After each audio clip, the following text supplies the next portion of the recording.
Have you ever wondered why people are more likely to say yes to a request if it's coming from someone they like? Or why you feel compelled to help someone who's been nice to you, even if you don't know them well? Welcome to the fascinating world of reciprocity. One of the most powerful psychological principles that shape human behavior every single day.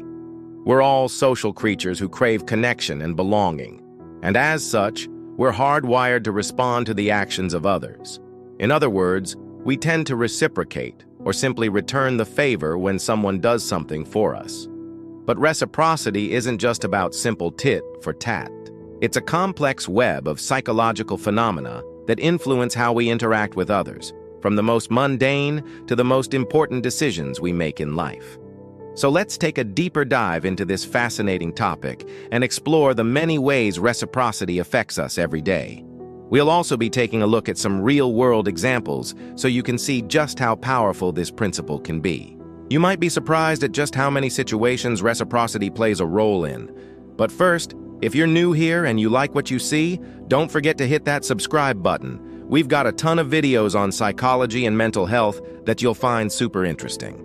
Now back to reciprocity. One of the most basic forms of reciprocity is the tendency to return favors. We feel compelled to repay the kindness of others because it creates a sense of indebtedness, and that's not necessarily a bad thing. In fact, it's what allows us to build relationships and create communities. But reciprocity can also work in more subtle ways. For example, have you ever noticed that you're more likely to agree to a request from someone you like than someone you do not? That's because our feelings towards the person making the request can influence how we perceive the request itself. We're more likely to view requests from people we like as reasonable and well-intentioned, while requests from people we don't like are more likely to be seen as selfish or manipulative.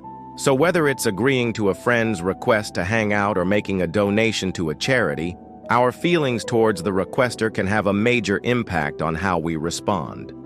Understanding these principles can help us become more effective communicators and negotiators, but it's important to remember that reciprocity isn't always a positive force.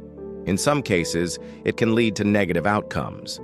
For example, in a study published in the Journal of Personality and Social Psychology, researchers found that people were less likely to help strangers when they knew that their help would not be reciprocated. This suggests that reciprocity can sometimes be a barrier to helping others. So it's important to be aware of this bias and make a conscious effort to help those in need, even if we can't expect anything in return.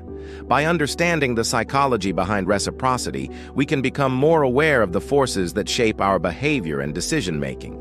Learning about reciprocity can really boost our relationships and help us tackle biases.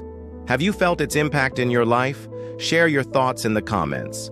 And hey, don't forget to subscribe for more fun psychology insights.